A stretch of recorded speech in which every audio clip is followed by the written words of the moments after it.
Bonjour à toutes et à tous et bienvenue pour cette vidéo version 2 parce que j'avais déjà fait la vidéo précédente sauf que vous ne la verrez pas parce que entre temps à chaque fois il y a toujours des trucs qui arrivent quoi. Il y a des nouveaux éléments qui changent un petit peu l'équation de ce dont j'ai pu parler et à un moment donné je me suis posé la question, je me suis dit et si Barnier, votre nouveau Premier ministre, et si Barnier, en réalité, n'était pas un choix de Macron, enfin, c'était un choix de Macron en apparence, mais un nom qu'on lui a imposé, et quand je dis imposé, c'est pas par Marine Le Pen, même si Macron a eu un contact avec Marine Le Pen, certainement parce que Macron voulait s'assurer que Marine Le Pen ne censure pas un gouvernement, sinon se retrouver dans une situation extrêmement inconfortable qui aurait pu, je dis bien aurait pu, le pousser finalement à la démission, puisque ne pouvant pas former ou mettre un gouvernement en place, puisque censurer... il aurait été obligé d'attendre un an pour refaire une dissolution. Enfin bon, il peut se passer beaucoup de choses en un an. Et comme je vous l'ai dit, Barnier c'est quand même un européiste convaincu, un européiste dans la chair et dans le sang, qui a été plusieurs fois aux affaires à la Commission européenne, qui a été plusieurs fois ministre. Donc c'est quelqu'un qui a quand même un parcours politique aux affaires, avec une expérience, mais qui plus est un chien de garde de l'Union européenne. Et à un moment, je me suis dit, vu que Macron n'a pas fait ou n'a pas réussi à faire ce qu'il devait faire, ce pourquoi il a été mis à l'Élysée, est-ce que par hasard, ceux qui l'ont mis à l'Élysée, alors attention quand je dis ceux qui l'ont mis, je ne parle pas de Minc, je ne parle pas d'Attali, parce que ce ne sont que des instruments. Est-ce que finalement, souvenez-vous, je vous avais dit dans une vidéo il y a plusieurs mois de cela, que les mondialistes, les globalistes à l'Union européenne, peut-être commençaient à en avoir un petit peu marre de voir Macron péter plus haut que son cul.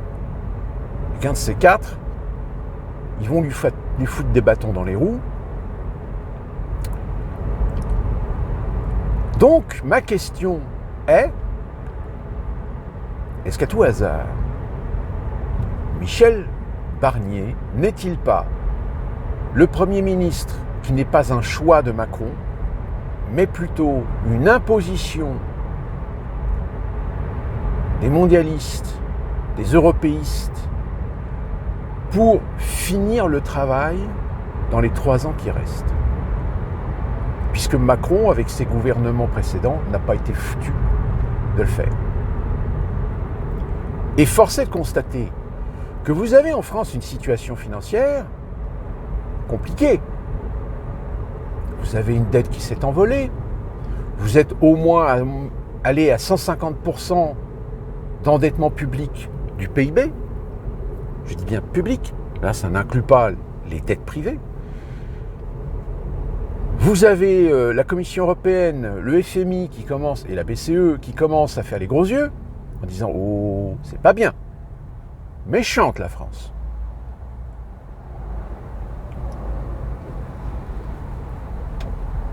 Alors déjà, il y a un bruit de couloir comme quoi Barnier a l'intention de faire encore quelques modifications sur certaines prestations sociales et plus particulièrement sur l'assurance chômage. Je rappelle qu'un des plans, un des projets de l'Union européenne, c'est le développement du revenu universel. Mais qui dit revenu universel dit forcément les bénéficiaires, pieds et poings liés à certaines conditions. C'est-à-dire que si tu lèves le petit doigt, si tu vas dans une manif contestataire, etc., hop, on te supprime ton revenu universel.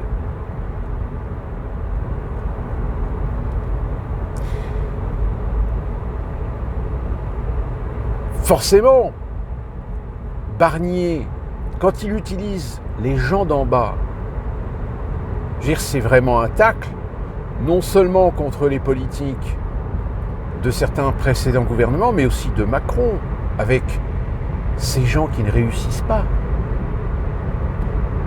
Donc Barnier, il a une certaine souplesse à caresser dans le sens du poil un électorat populaire, un électorat de la classe moyenne, de la basse classe moyenne, plutôt que de caresser dans le sens du poil une classe moyenne bourgeoise, etc. J'ai bien l'impression que Barnier est ce Premier ministre qui va essayer, par quelque moyen que ce soit, d'accéder au consentement du peuple sur certains points. La sécurité, par exemple. Vous savez que les fameuses installations qui ont été faites soi-disant temporaires pour les Jeux Olympiques, vous avez actuellement les Jeux Paralympiques, mais qu'une fois que les Jeux Paralympiques seront terminés, il y a certaines installations qui n'étaient que prévues que pour être temporaires, mais qui soudainement, et je pense qu'on en parlera, il y aura des décrets qui seront proposés pour pérenniser les systèmes, c'est-à-dire les rendre permanents. Quitte même à apporter quelques réformes à la loi sécurité qui a été votée il y a quelques années maintenant. Souvenez-vous, cette fameuse loi où il y avait la question des drones, où les drones avaient été retirés par le Conseil constitutionnel, et puis finalement qui a été remis avec certaines conditions, mais que certaines conditions ont finalement été abrogées dans la plus grande discrétion d'ailleurs.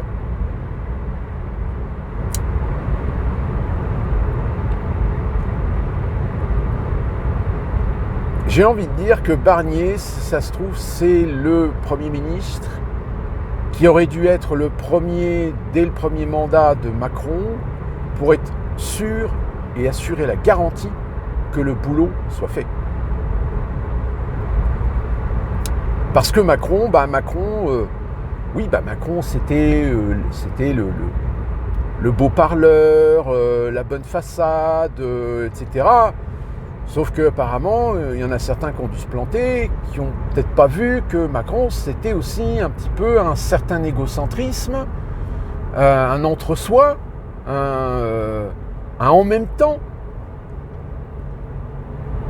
Ce même en même temps qui, souvenez-vous, concernant Notre-Dame, avait lancé le projet auprès de la commission de remplacer les vitraux de Viollet-le-Duc par des vitraux contemporains, avec évidemment la petite plaque qui vient avec en disant voilà, ces vitraux ont été offerts par le gouvernement français, par Emmanuel Macron, blablabla.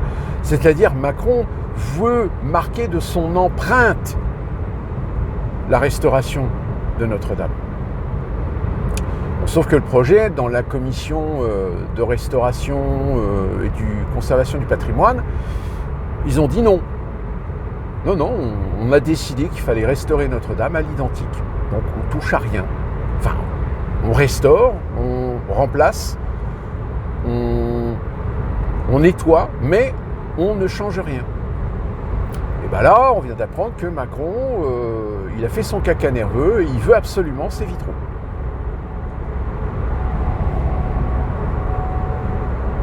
Donc quand vous avez quelqu'un qui passe au-dessus des garde-fous pour éviter de faire de la merde, bon ben voilà, je veux dire, pour ceux qui n'auraient toujours pas compris. Donc c'est pour ça que je vous dis, si ça se trouve Barnier, ça va être le patron. C'est-à-dire que Macron, on a dû lui dire maintenant, tu peux t'occuper de ce que tu veux, mais en ce qui concerne les affaires internes du pays, maintenant tu fermes ta gueule, tu laisses faire Barnier. C'est lui qui a les commandes.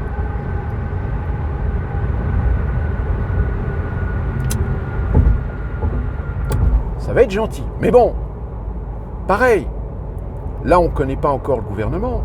On va voir comment le gouvernement va se construire. Qu'est-ce qu'il va y avoir ?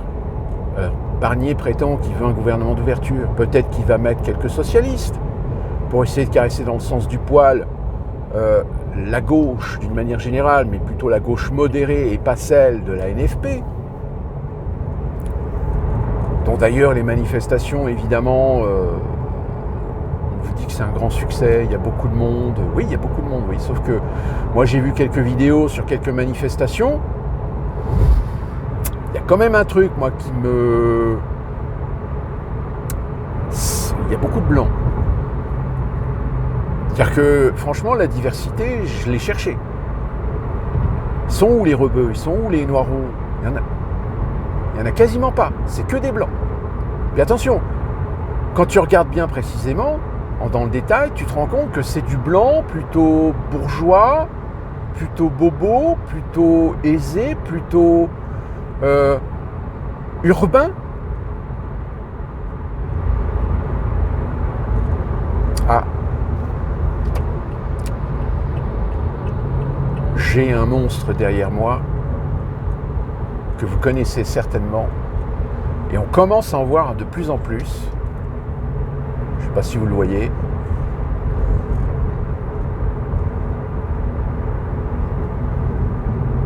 Ah voilà.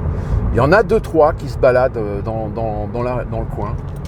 Hein, c'est le fameux truck Tesla qui ressemble à une brique.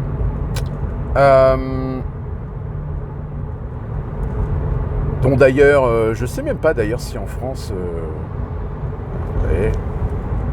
je ne sais même pas si en France vous allez en avoir parce que pour l'homologation, ça va quand même poser un problème. Vous voyez, ça ressemble à une brique. Voilà. Voilà, ça c'était pour le petit partage de ce que je peux observer et voir ici même aux États-Unis. Ouais, donc on va voir. Oui, les manifs, je vous dis, moi les images que j'ai vues, alors peut-être qu'il y en a de la diversité, mais ils ne sont pas protubérants. Comme je vous dis, ça ressemble plus à ces gauchos bobos urbains qui sont prêts toujours, prompts à vous donner des leçons de morale, à vous faire culpabiliser, à vous accuser d'extrême droite, etc. Dès que vous posez des questions, dès que vous remettez en question quelques thématiques, quelques sujets que ce soit. Ouais, voilà, c'est ça, c'est ces fragiles du haut, quoi. Mais ça ne changera pas grand-chose, puisque de toute façon, si aujourd'hui la rue avait un certain poids maintenant sur les gouvernements, sur les politiques, moi la dernière fois que j'ai vu des manifs qui avoir du poids, c'était en 95, 96, la loi de Vaquet, hein, quand ça a commencé à mal délirer dans la rue, parce qu'on a été chercher... on a été chercher les étudiants, les lycéens. Et d'ailleurs, si ces manifestations-là n'ont aucun impact, etc., vous allez voir que les filles, l'extrême gauche, etc., c'est ce qu'ils vont faire. Ils vont aller chercher les étudiants, les lycéens, les collégiens pour les mettre dans la rue, pour foutre le bordel et essayer de faire piller. C'est du chantage, hein, de toute façon. C'est du chantage. Donc affaire à suivre parce que c'est quand même assez intéressant. Intéressant parce que ça arrive dans un contexte quand même extrêmement dangereux pour l'équilibre même du système, pour l'équilibre de la politique de la France. Une situation financière qui est catastrophique, un endettement qui s'est envolé, une crise sociale grandissante, une insécurité de plus en plus protubérante.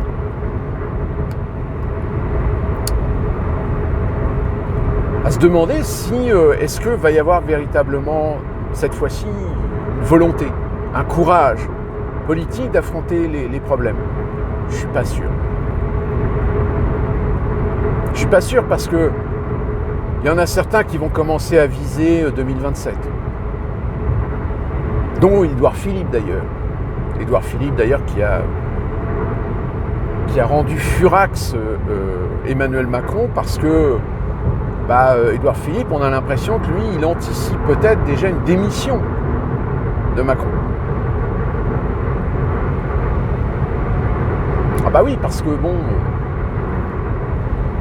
Là, on verra dans 6 mois ce qui va se passer, mais si Barnier, finalement, ne résout pas un certain nombre de problèmes et n'agit pas de façon logique, de façon crédible, et qu'on continue encore à tourner autour du pot et à laisser le pays s'enfoncer dans un marasme à tous les niveaux, bah oui, il y a un moment donné où... c'est pour ça qu'on disait que l'option de Macron, c'était peut-être de faire gagner le Rassemblement national pour le mettre au gouvernement et lui laisser agir dans un champ de mine. Comme ça, Macron, il se lavait les mains. Il disait, ouais, mais non, c'est un gouvernement de Rassemblement national. Hein, les Français, vous avez voté Rassemblement national, donc maintenant vous assumez. Bon, sauf que ça a raté. Ça a raté parce qu'en face, on a constitué un mouvement populaire, on a fait des alliances, on a fait des combines, on a fait des magouilles avec des républicains, avec des macronistes, pour empêcher le RN d'avoir une majorité absolue. Et du coup, foutre encore plus le bordel.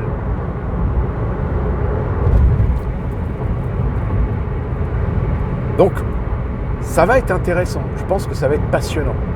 Et surtout, observons bien ce qu'il va y avoir au gouvernement. C'est là que ça va être intéressant. C'est là qu'on verra si finalement, c'est on prend les mêmes et on recommence. Quand je dis les mêmes, c'est les mêmes incompétents, arrivistes, etc. Et que finalement, on va continuer à voir le pays s'enfoncer. Ou au contraire, on va commencer à mettre un petit peu de... On va remettre des laisses un petit peu dans certains ministères pour éviter justement le chaos. Chaos qui ne serait pas uniquement que de la responsabilité de Barnier, mais et surtout de la responsabilité de Macron. Et vous savez que Macron, il a une certaine fierté, donc il ne veut pas être le président de l'effondrement et du chaos de la France. Donc il concédera peut-être à ce que on serre les boulons. Là, il y a besoin de serrer les boulons. Mais bon, on verra.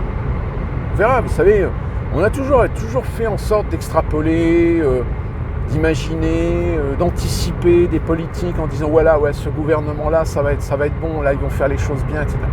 Et puis finalement, ils ont fait que de la merde. On est habitué. Pour terminer, aux États-Unis, on a un nouveau rebondissement dans la campagne présidentielle. Nous avons les Cheney, père et fille. Alors je rappelle Dick Cheney, qui était dans l'administration Bush, qui a servi de guerre, les copains des empires militaro-industriels. À l'origine, c'est un républicain qui a décidé qu'il allait voter pour Kamala Harris. Tiens. Est-ce que quelque part, le Deep State d'ailleurs que Cheney, Bush, Rumsfeld, à leur époque, ont servi. D'accord ? Peut-être que Cheney, là, il se dit, ouais, Trump, là, cette fois-ci, peut-être que...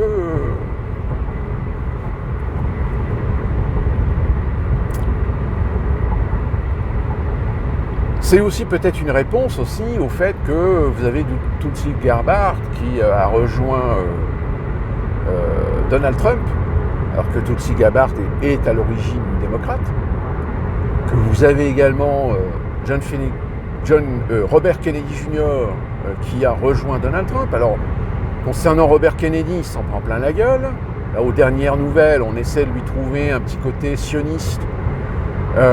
Mais bon, j'ai envie de dire, de toute façon, Donald Trump, lui, soutiendra Israël rebis sur l'ongle, donc on le sait. Ce qui fout encore plus la pression, évidemment, sur les démocrates, vis-à-vis d'un électorat pro-palestinien qui, pour l'instant, n'a pas l'intention de voter pour Kamala Harris, parce que cet électorat veut des garanties. Or, les garanties Kamala Harris, comme Biden, ne peuvent pas les assurer. Bah oui, parce que bon, quand même, une campagne, ça coûte cher. Une campagne, ça a besoin de soutien. Et parmi les soutiens, qui vous avez, entre autres,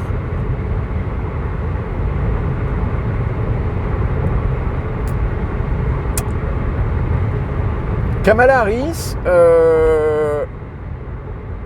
oui, bah encore Kamala Harris,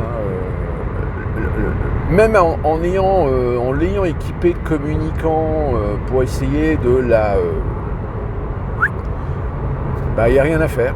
Il y a des moments où elle part en couille, où elle dit des conneries, qu'elle reste encore dans ce champ narratif très, très infantile, à raconter des anecdotes dont tout le monde se fout. C'est pas le sujet, c'est pas ce qu'on te demande de raconter ta vie. Ah bah oui, tu racontes ta vie parce que ça plaît à un électorat de fragile, à un électorat d'hypersensible, qui trouve ça génial, qui trouve ça super. Regardez, elle est humaine. Oui, mais non, mais ce qu'on veut entendre, nous, c'est qu'est-ce que tu comptes faire ? Qu'est-ce que tu comptes faire pour tous les étudiants qui sont surendettés ? Qu'est-ce que tu comptes faire pour la partie de cette Amérique de la classe moyenne qui est en train de s'enfoncer parce que l'inflation, parce que le coût de la vie, parce que les salaires qui n'augmentent pas, parce que de plus en plus d'entreprises se délocalisent, parce que de plus en plus d'entreprises pratiquent la délocalisation, l'automatisation, la dématérialisation. Et je peux vous garantir qu'ici, moi je le vois, ça s'accélère. À tel point que tu vois tu vois certains endroits qui sont quand même assez... je vous ai parlé de McDonald's et de sa nouvelle enseigne qu'il est en train de développer. Moi je l'ai vu dans un resto récemment, c'est un resto, c'est plutôt un breakfast qui s'appelle IHOP, qui est International Home of Pancake, donc IHOP, c'est ce que... Vraiment que ce soit un Home International, non c'est IHOP, c'est ça. C'est un endroit où tous les matins, c'est blindé. C'est-à-dire que vous avez des personnes âgées, des familles qui vont avec les enfants pour prendre le petit déjeuner, c'est-à-dire des œufs brouillés, les pancakes, le bacon, etc., etc. Donc c'est le genre d'endroit où de 8h30, voire 9h jusqu'à 10h30, 11h le matin, c'est blindé. J'y suis allé il n'y a pas très longtemps. Il était à peine 10h, c'était vide. Non seulement c'était vide, mais en plus de ça, le personnel, on sent bien que c'était un personnel réduit. Et j'ai été choqué, pourquoi ? Parce que c'est le genre de resto populaire, très populaire, où je vous dis, tous les matins, c'est blindé. Et là, il n'y a personne.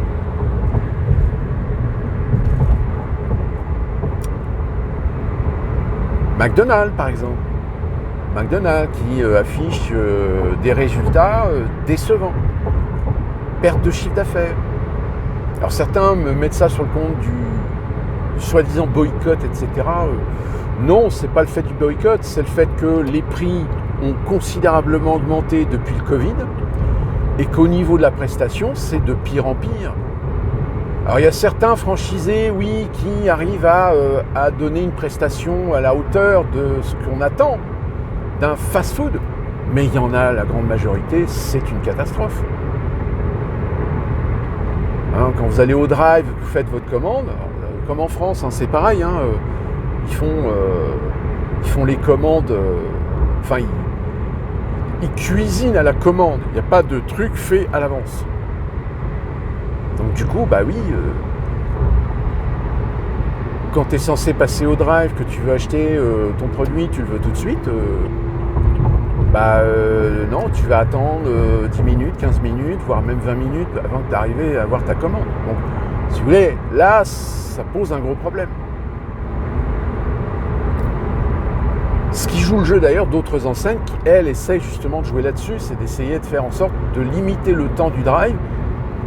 Et finalement, ils y arrivent parce que concurrentiellement, ça devient de plus en plus intéressant pour eux. Mais tout ce qui est McDo, Wendy's, Burger King, Bojangles, je ne sais plus qu'est-ce qu'il y a d'autre encore, il y a Dunkin' Donuts, même Starbucks, ça devient de plus en plus compliqué, quoi. Il ne faut pas être pressé, voilà. C'est censé être des trucs qui, à l'origine, dans le concept, permettaient d'avoir une commande rapidement. Là, non, c'est plus le cas. Donc tout ça pour dire que Kamala Harris, le problème, c'est que même avec une blinde de communicants certainement derrière elle, il y a des moments où, je sais pas, il devrait lui mettre une oreillette en lui disant non, chut, là, t'arrêtes, tu reviens sur ce qu'on a dit, sur le sujet à la réunion, etc. Parce que ça passe pas, quoi. Là, actuellement, les démocrates font tout pour vendre Kamala Harris sur tous les niveaux, en tout et pour tout, etc. Mais au niveau des enquêtes d'opinion, etc., ils se rendent compte que ça passe pas. Oui, ils ont reconquis une partie de l'électorat qui ne voulait pas de bidonne et qui se disent Kamala Harris, ça sera toujours mieux que Trump. Mais on a l'impression que c'est encore sur le fil du rasoir quand même.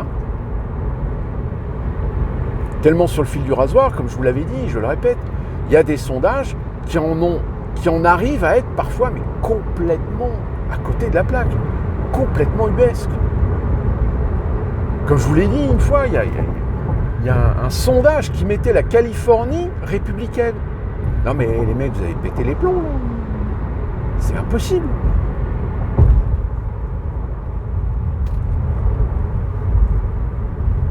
Donc à l'heure actuelle, si vous voulez, c'est compliqué. C'est d'autant plus compliqué que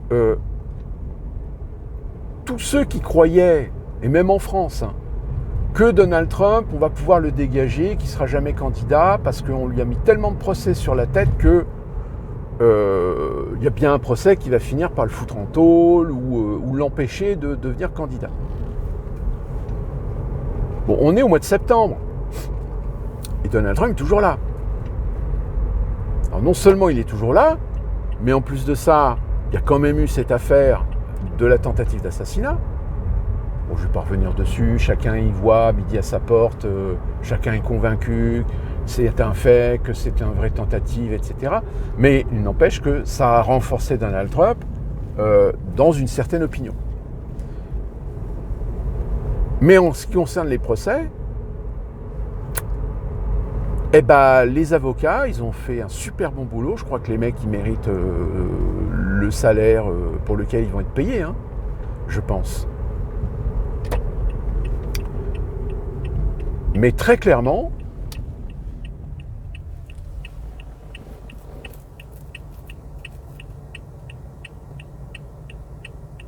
c'est génial. T'as un mec, il est en train de prendre une photo.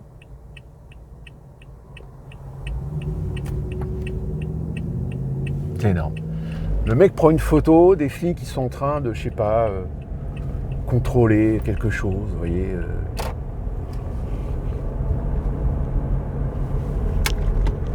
Là, tu te poses des questions, des fois. Oui, je disais que les avocats, ils vont mériter le salaire qu'ils vont toucher pour avoir réussi à sauver Trump. Parce qu'ils ont sauvé Trump. Puisque là, les derniers procès qui devaient normalement essayer peut-être d'être le dernier recours des démocrates pour l'empêcher d'être là au mois de novembre, les avocats ont réussi à faire en sorte de repousser les échéances en 2025.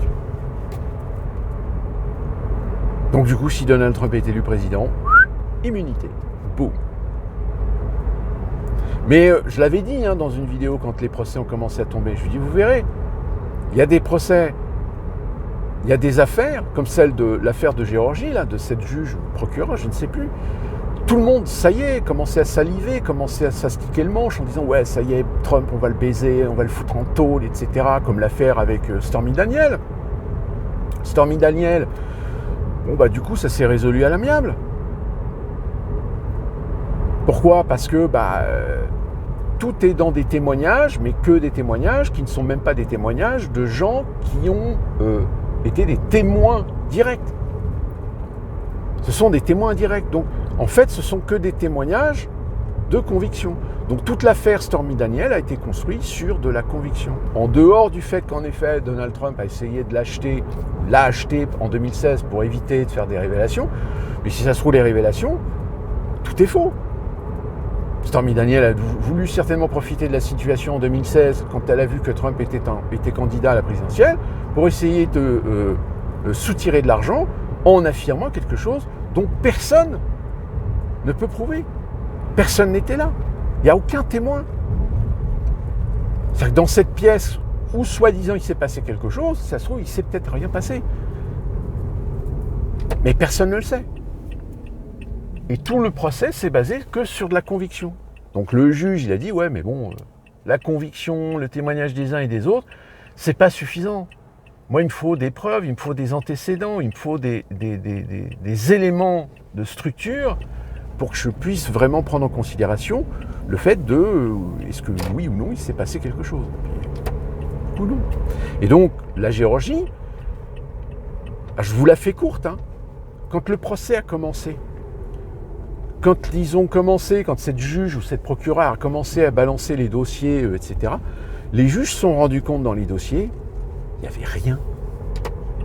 Tout avait été construit sur de la présomption, sur de la conviction. Mais il n'y a pas de preuve, il n'y a rien, il n'y a que dalle. Les dossiers sont vides. Sauf que ça a emmerdé tout le monde parce que tu ne peux pas aller dans un procès, tu ne peux pas lancer un procès. D'abord, tes dossiers, il faut qu'ils soient vérifiés pour valider la plainte, comme en France, si vous voulez. Donc ça veut dire que les gens qui ont vu le dossier passer entre leurs mains, qui ont vu qu'il n'y avait rien, mais qui ont quand même validé, vous vous dites, non, c'est pas... En réalité, c'est du procès politique, c'est pas un procès... Donc là, du côté de la Géorgie, ça s'est complètement dégonflé. Parce que des juges se sont dit, moi je ne prends pas la responsabilité de m'engager dans cette tentative d'essayer de flinguer Donald Trump, parce que j'ai pas envie qu'un jour on vienne me voir en me disant, dites, vous avez condamné Donald Trump sur des absences de preuves, des absences d'éléments tangibles.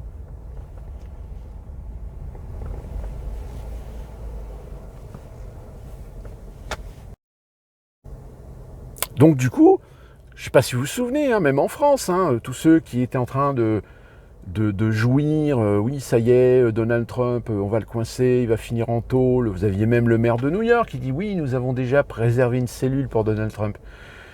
Ils sont où tous ces gens-là aujourd'hui ? Moi je leur pose la question, et alors ? En réalité, vous n'avez pas fait votre boulot d'expert, de journaliste, en étant objectif, en étant éthique. Vous avez fait de l'idéologie. Vous avez fait de la propagande. Parce qu'aujourd'hui, Donald Trump, il sera là au mois de novembre. Et il a peut-être des chances d'être réélu président des États-Unis pour 4 ans.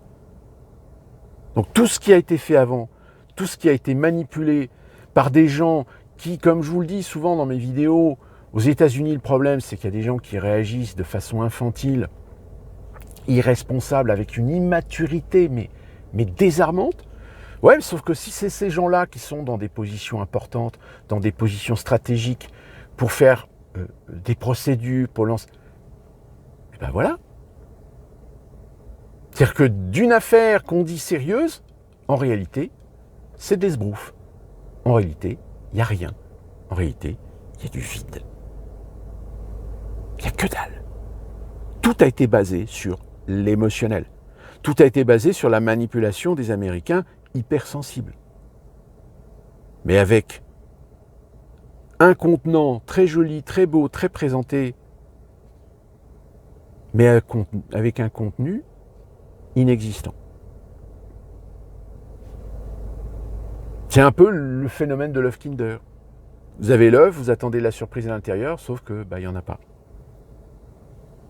Et là, vous vous sentez arnaqué, baisé.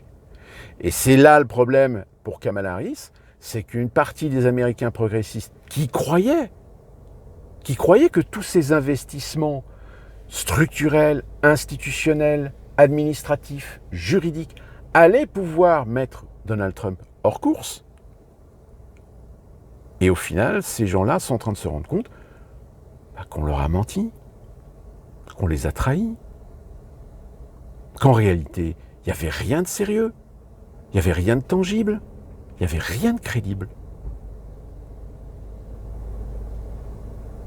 Et c'est pour ça qu'aujourd'hui, il y a beaucoup d'experts, un tant soit peu lucides, qui disent attention, même si Kamala Harris a des chances de l'emporter, elle risque de l'emporter, mais sur le fil du rasoir, à un poil de cheveux.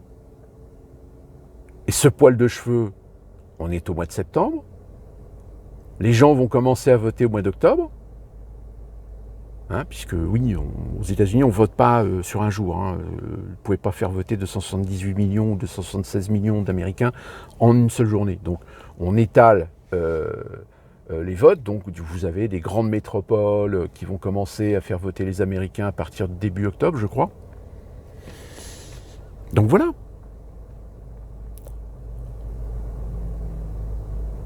Les paris sont ouverts. Aussi bien pour ce que Barnier va faire en France que ce qui va se passer aux États-Unis. Mais très clairement, oui, l'élection américaine va être très importante. Elle va être très importante pour le reste des événements, aussi bien chez nous qu'à l'international. Surtout l'Ukraine. Parce que l'Ukraine, en ce moment, là, j'ai vu, apparemment, il y a un officier de l'armée ukrainienne qui a admis que la percée du côté de Koursk en Russie, stratégiquement, ça n'a aucun intérêt. Ça coûte du pognon, ils ont investi du matériel, mais... Alors par contre, on vous présente une vidéo où on voit des Russes qui font des charges sur des terrains, presque des charges suicides, etc. Et on vous dit évidemment, ouais, regardez, les Russes sont tarés, ils sont des fous, etc. Sauf que tu ne connais pas le contexte, tu ne connais pas la situation, tu ne connais pas la stratégie, tu ne connais pas l'endroit, tu ne connais rien. On te montre des images, on les retranscrit à une sauce, alors qu'en réalité, ça se trouve, c'est une situation qui est complètement différente de ce qu'on utilise ou de ce qu'on vous présente. En revanche, il y a de plus en plus de vidéos qui circulent sur des Ukrainiens qui sont enrôlés de force dans l'armée. Bah oui, ça rejoint ce que je vous disais, c'est qu'il va y avoir un moment donné où l'armée ukrainienne ne va plus y avoir assez de chair à canon. Et que même les Occidentaux, on aura beau envoyer des chars, des véhicules, des avions, si ils n'ont pas les hommes pour les mettre derrière, vous allez mettre qui ? Vous allez mettre des mercenaires, payés par des sociétés privées, payés par des États, payés par l'OTAN. Et là, on sera bien en face d'une guerre par procuration.